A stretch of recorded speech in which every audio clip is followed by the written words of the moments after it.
Hi, I'm your host, Marcia Florence for Just Ask. Today our show is Dementia Communication Skills. Hurry back and join us.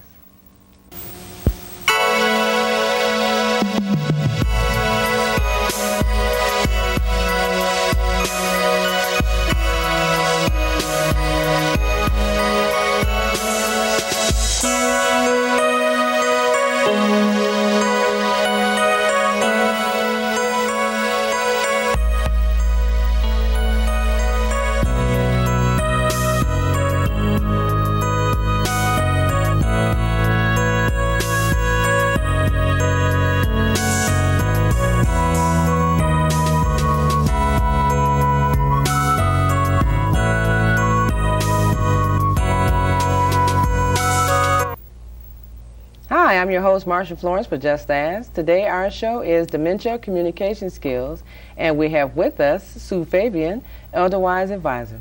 Hi, Sue. Hi. Glad to have you back again. Thank you. I'm glad to be back. Thank you. It's been a long time. About a year. Okay. Well, Sue, we don't want to make you sound like you've been gone too long, because actually you write for the Just Ask website, which people can actually click in and see some of your wonderful articles about elder care. That's right. Okay. So, but we asked you to come back mainly because we have a lot of people who have questions about dementia. And I know that you've been working hard on a manuscript and getting information out about communicating skills with dementia or for dementia. So fill us in on what's going on. Wow, that's a loaded question. It's important for the people who are interacting with those who have dementia to understand that that individual is living in a cloud.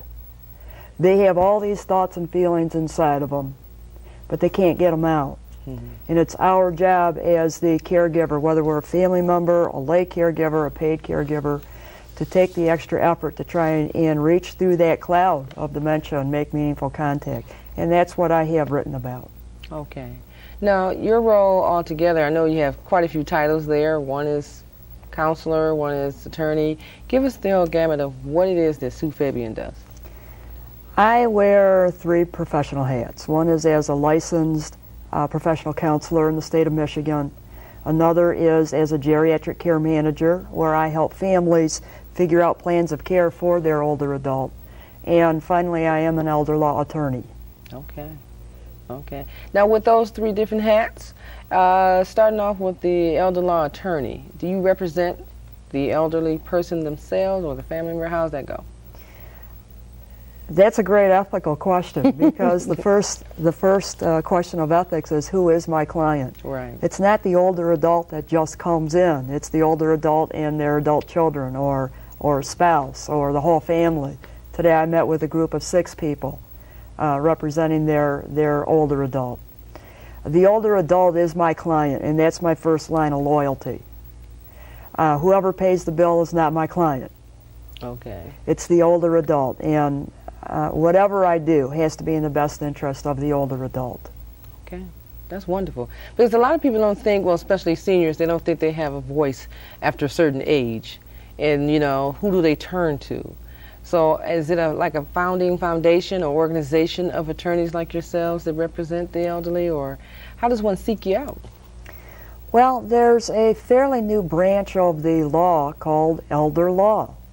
It evolved in the 1980s, and now the Michigan State Bar has its own division within the bar, and it's called the Elder Law and Advocacy Section. And if you called your county bar association or the Michigan State Bar, you could ask for an elder law attorney. Okay, that's good to know. Like I said, a lot of people don't realize, you know, who's out here for them and how to get proper representation. But a family member also can call in reference to their loved one, right? Yes. Okay. Well, mainly they probably would, but people can seek you out themselves if they have a concern that someone's trying to, say like a instance for a case, an elderly person doesn't want to go into a nursing home. Okay, can they seek your services out to represent them to find out if it's a need or what would put them in that position that they should be in a nursing home? Well, every elder law attorney, first of all, brings his or her own level of expertise. Some are more expert in estate planning, for instance. My expertise goes hand in hand with care management, which not every elder law attorney does. I think what you're asking is more of a care management question.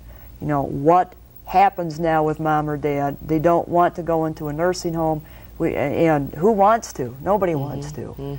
But if you don't have enough support around that older adult to keep them propped up safely in the home, then there becomes a real question of whether nursing home placement is needed.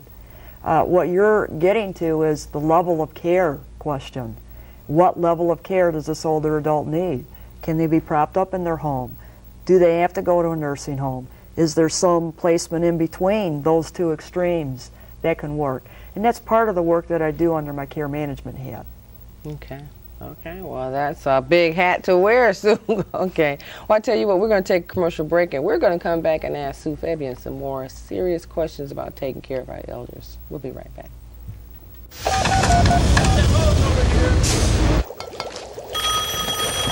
Hey, Brianna, what was that math assignment? Hello? Hi, honey. What are you doing? Doing homework with my friends. Aren't I supposed to? Just called to say hi, that's all. Hi? Family. That's all? Yep. Isn't it about time? Dad, that's so cool. From the Church of Jesus Christ of Latter-day Saints. You know, Dad. Hi, and welcome back to the show. For those of you who are just now joining us, we have with us Sue Fabian, elder-wise advocate, and we also have some information about dementia communication skills. That's what this show is about. So if you have an elderly person that you're taking care of, you need to know some of the skills to properly communicate with them. Now, Sue, that's a pretty deep subject to say dementia communication skills. Tell us, what is your key efforts to get this information out to get people to understand that there are skill level questions or ways to deal with their persons as going, you know, the severe, is it severe dementia or early onset dementia? Well, people who have early onset dementia can still communicate. They have not lost their verbal capabilities. I'm talking more of interacting with those in moderate to late stage dementia. And they have moved out of our world. And what caregivers often do is they make the mistake of trying to take that person and bring them back into our world. And it's not going to work. And it's going to frustrate the older adult. It's going to frustrate the caregiver. What you have to do as the caregiver is learn how to enter their world. And that is really key. You have to assume that there's a very alive human being inside, but can no longer express themselves. It takes great patience and great initiative on the part of the caregiver to begin to take the initiative in trying to make contact. For instance, if you are in late stage dementia, and I've had clients like this, they sit there. That's all they can do. They sit there. It's up to me to initiate the conversation first of all. You can no longer initiate the conversation. It's as though your initiator muscle has wasted away. And so what I begin to do is I ask simple questions. If it's sunshiny outside, I will ask you, is it raining? And I wait to see what your response is going to be. Okay. If you say no, I know that you have a fundamental understanding of my words. Another thing that I'm going to do is I'm going to keep my sentences short, with simple words, and I'm going to take a lot of time to let you respond to the question. And here's the reason why. I once had a profound dream of what it must be like for a person who can no longer express themselves. And in this dream, it was actually my mother. She was sitting in the middle of her father's garage. You have to know a little bit about my grandfather to know that his garage was meticulously organized. Every size screw and bolt was in its proper place. And then a big wind came through, and everything inside was in total disarray. Now my mom was looking for something, and before she knew right where to go, it wasn't even a matter of a thought. She just did it. Well, that's the word retrieval problem that someone with dementia is going to have. They know the word is somewhere in there, in that chaotic mess, but they have no idea where to begin to look.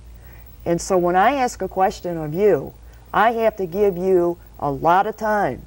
It seems like super slow motion. So patience should be the main key, to be patient with. I think a lot of people don't feel like that they have the patience to give the proper time frame for the elderly parent or sibling or whatever to answer the question, get dressed, eat their food. And I'm looking at it like, well, if you had children, you know you had patients with children. What's the difference between the patients of children and the patients of an elderly one? We have Okay. a certain amount of energy, and we're not used to communicating with our older adult in this way. It's foreign to us. It's like learning a new language, and that takes work. It's hard work. I'm not saying any of this is easy. Okay. And when you're already the caregiver that's burned out or stressed from just taking care of the basic needs, trying to find this extra energy to learn a different way of communicating is very, very hard. It's not like you and I can talk like we are right now. So how is it possible to establish a meaningful communication level? Get to the feeling. I'll start out, first of all, as I said, with a basic question. Is it raining outside when the sun is shining? I want to know if there's some fundamental level of understanding. Okay. If there is, then I move on to something like, are you feeling happy? Are you feeling mad? What about knowing what the day is? The day or the day's date? Doesn't do any good. Okay. That's like, that's called reality orientation. And when someone moves deeper and deeper into dementia, again, that is simply trying to drag them back into our world. Okay. It's not going to work. It's going to frustrate the older adult, and it's going to frustrate us as caregivers. Okay, so if you identify where they're having problems at, where does this come? Where does it go to from there? I don't have enough time to give you the whole answer, but Okay. in the time that I have, I'll try. You have to understand how the brain processes information. Now, I'm no expert at this, but I put together a little map of what I thought goes on in the brain. You have to hear my words, first of all. You have to decode the words that I'm expressing. For you to decode those words, you have to go into your memory banks and pull up what those words mean. And then a thought or feeling is going to be accessed inside of you. And if you can get to that moment, you've done a lot. Because if you can access the thought or feeling in response to my question, there's some fundamental communication going on. You may not remember that thought or feeling 10 seconds later. I'm not worried about that.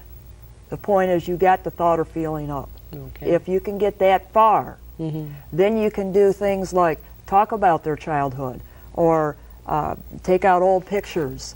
If they can get a good feeling from whatever you're doing, even if they forget that thought moments later, you've still created in them a good feeling. So is there any special techniques to be used? Yes, there's a lot of them. Let's suppose that you couldn't get that far in your cognitive processing, that your breakdown was earlier. You couldn't even decode the words that I'm expressing to you.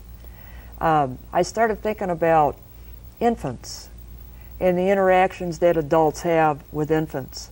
Infants have no command of the English language or any language. They can't understand words, they can't express words. But is there communication that can happen between an adult and an infant?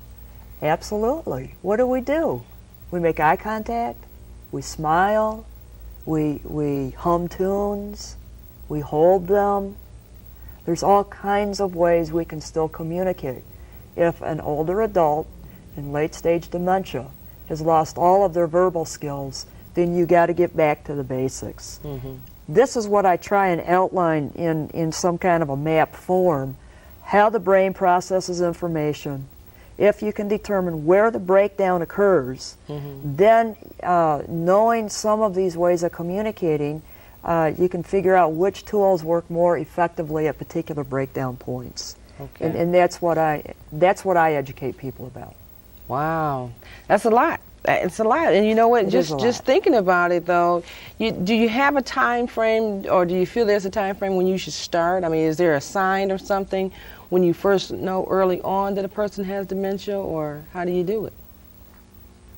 That's a general question that has no specific answer. It depends on the person involved. It depends on the circumstances.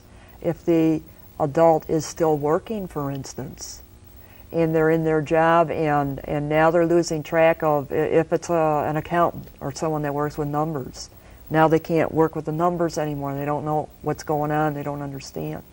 If it's someone who's not working, an older adult that's retired, it might take a little longer to pick up those signs because they're not so immediate to the family. But eventually there comes a time where the person is asking the same question over and over, or they go out for a walk and they can't find their way home, or they go out for a drive and they can't find their way home. Things that are just really out of the ordinary, and they start piling up, and it becomes evident to the family that something is really wrong. Okay, okay. Those are key signs when they get lost in traffic, or like you said, some problems on the job, forgetting numbers and things like that. All related to short-term memory. Right. And a lot of times people want to play it off like, oh, I just forgot. And when you realize they're doing more forgetting than normal or than usual, then that should be your key sign. You really should see a doctor at that point. Okay. Well, let's go to commercial break and come back again with some more good stuff about elder-wise care for the elderly. Be right back. When I have an asthma attack, I feel like a fish with no water. Learn how to prevent your child's next asthma attack, because even one attack is one too many. And welcome back to the show. Now, ladies and gentlemen, a lot of times as you watch Just Ask, you learn a lot about what services are out here in the community, and you should take advantage of some of these things. I mean, Sue Fabian is one of our writers on the Just Ask website, so you can definitely take a look at some of her articles. You'll learn a lot about caring for the elderly. Also, you can contact her by way of the website. But most of all, you want to know that there are services out here that you can use and that are available to you. Don't just sit and say, I don't know where to go, I don't know where to look. Call Just Ask at the Just Ask hotline, 248-988-0250 number, and ask us a question, forward us a question, email us at the Just Ask website, which is justasktalkshow.org, and ask a person like myself or Sue Fabian a question in reference to some information that you need to take care of yourself or a loved one. Now, getting back to the method at hand, Sue, we had this nice chart that I know. Did you design this chart yourself? Yes, I did, and then I took it to the director of Wayne State's Institute of Gerontology, who's a neuropsychologist. And he said it was accurate, it's very simplified. I'm not a neuropsych PhD, but that I had gotten the gist of. So, okay, now these are the I don't want to say 12 steps, what are the 11? Okay, mainly this is 11 steps of cognitive processing map. Yeah, if I could briefly go through it. As I've said, you have to speak. The question, the communication is in the form of a verbal communication. It's not touch usually, it's not smell or sound. It's usually in the form of a word. The receiver of that, presumably in our case, the older adult, has to accept that entire message and decode it to understand it. To understand it, they have to access their memory banks to figure out what those words mean. That's when I said if they could get through these 3 steps, then a thought or a feeling likely is triggered. And I don't know how to explain that, but that you see the flicker hit in their eye. You know that they've got it. If they can get that far, and if they can remember that thought long enough, they're going to try and express. They're going to match words to that thought or feeling that came up. Matching words is not a simple process. How many years did we spend in grammar school learning how to organize all these words? 6 years. You have to organize the words, you have to put them in sequence according to the rules of grammar, and you have to remember, if you could hold it out one more time, all of this, the older adult has to remember all of this long enough to activate physical pathways and get the words out of their mouth. Now, someone with a stroke is stuck at this point where they're trying to activate the neural pathways to get the words out. Okay. Now let me ask you this: if a person can't verbally say what they can say, though, they can write it. It'll be the same thing, right? No, not necessarily. If the older adult is not able to decode your question, doesn't matter if you put a pencil in their hand. They're not going to get a word out. If they understand your question but get blocked at the word retrieval process, they're not going to get that word out. Okay. Now, I'm not, to bone horn or anything, but I actually got a degree in gerontology. And I have a great deal of respect for the elderly, because even during my school years, one of my internships was to go to a nursing home and talk with a lot of the seniors and find out about their daily activities, their functions, and things like that. And, you know, as I was a young woman in college, first of all, I was like, oh God, I got to do this. Well, about after a week of going, I just fell in love with going. I was like, this is the place to be. This is where I'm going to learn how to communicate and be more patient with someone that's older than myself, and learn from them that a lot of things that you do when you're young will come to pass and it doesn't matter anymore. So, and I had this one lady that I was so fond of. She was blind, and she actually taught me how to make a duster out of coat hanger and yarn, but by touch. And yeah, and she told me, she taught me, she says, Marcia, she says, country music, I love country music. So whenever I came, I always turned the radio on to the country music, and we would talk, and she would actually take my hand and guide me to do things. And I just, you know, not just so much that, it was knowing that if you're young, you're going to get old, okay? If you live long enough, you will get old. You want someone to be patient with you and caring enough to know that this is the time, you know, this is the levels that you go through.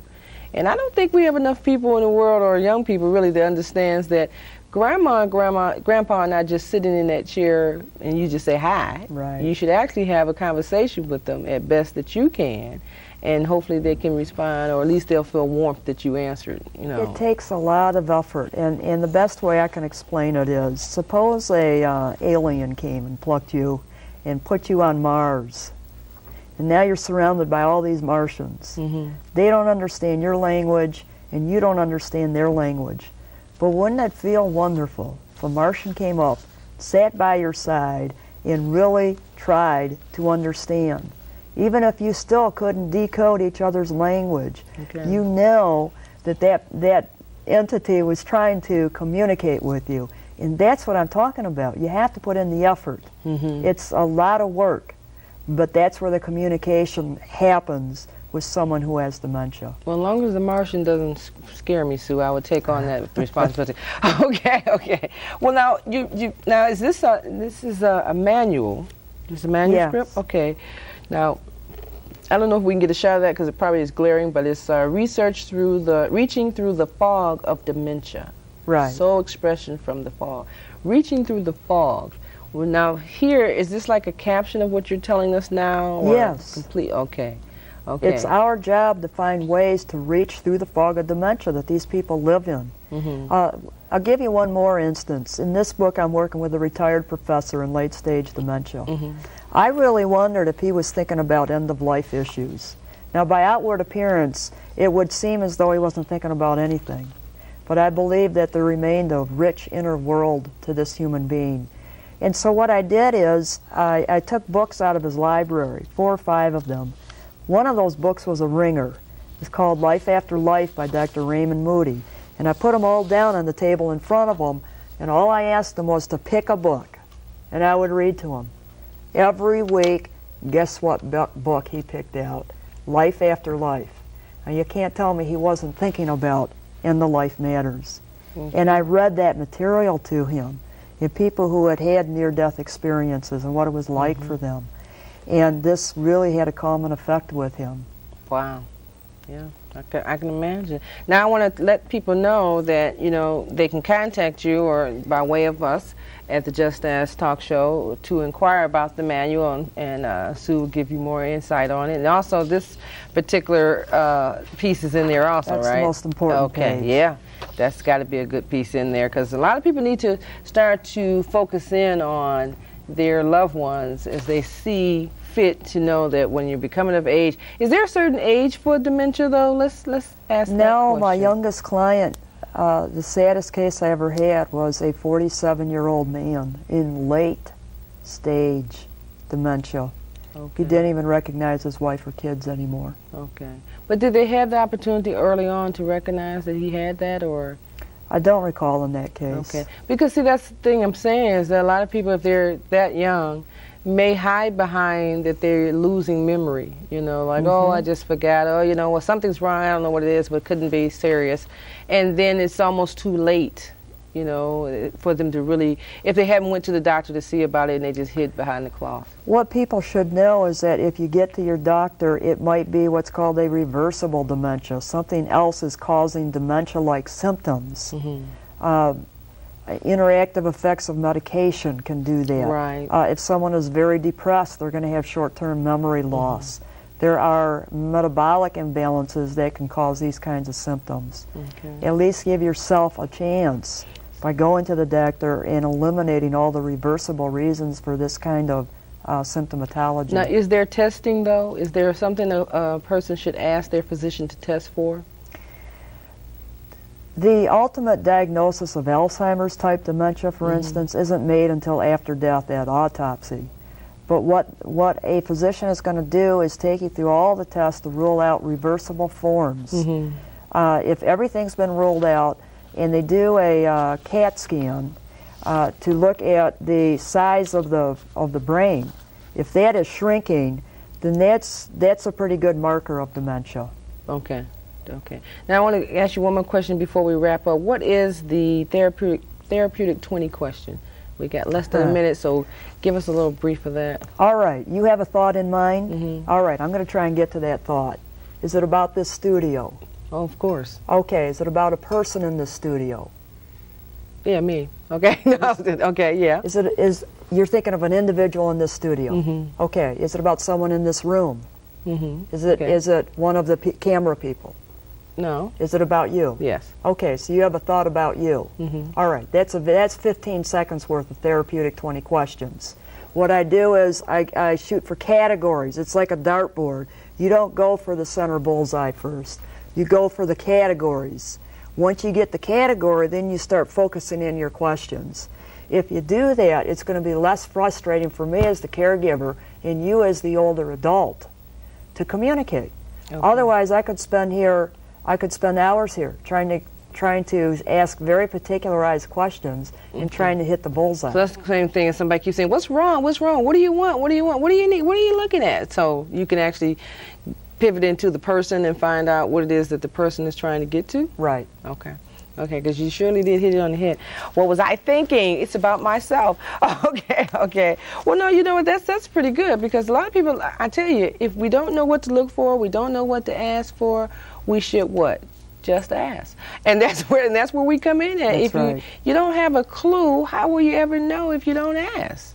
You know, and that's what we base Just Ask on, is that people have called and written letters about questions and show topics that we find innovating, and a lot of them now have started to ask questions about, you know, elder care and what to do and what to look for. And even in my own family, my stepmother, she has the early stages of dementia, and I recognized it right away. And my brothers, they're not certain of what to do, but we have to know as individuals that there's people like yourselves and many more out there that are supporters of the elderly, and they should contact you. Knowledge is powerful. Okay. Well, Sue, wonderful to have you back again. Thank you. Please come back again as soon as possible. Fill us in on some more good stuff in reference to how to properly communicate with persons with dementia. All right. Well, ladies and gentlemen, you don't have to just stop here with me. You can also go on the web, contact Sue by email, or call the office, call our studio and get the numbers, and we'll forward all your questions and comments to her. If anyone's interested in reaching through the Fogs of Dementia manual, you can also call us here at the Just Dance hotline, 248-988-0250, and we will forward your request to Sue Fabian of Elderwise Services. Thank you so much for tuning in as usual. And what do I always say? If you know someone with a disability, or if you just have a general question, don't be afraid to ask. Just ask. I'm your host. Thank you.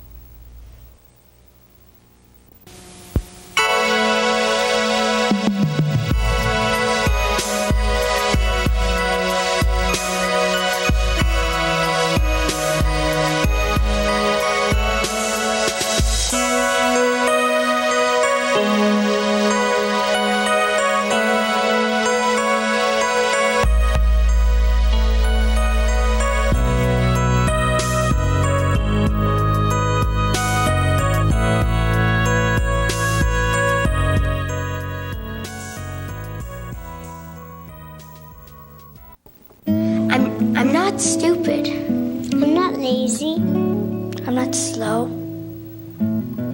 I'm not dumb. Millions of kids have learning difficulties and are struggling in school. If your child is struggling, visit focusonlearning.org. I'm not dumb. I'm smart.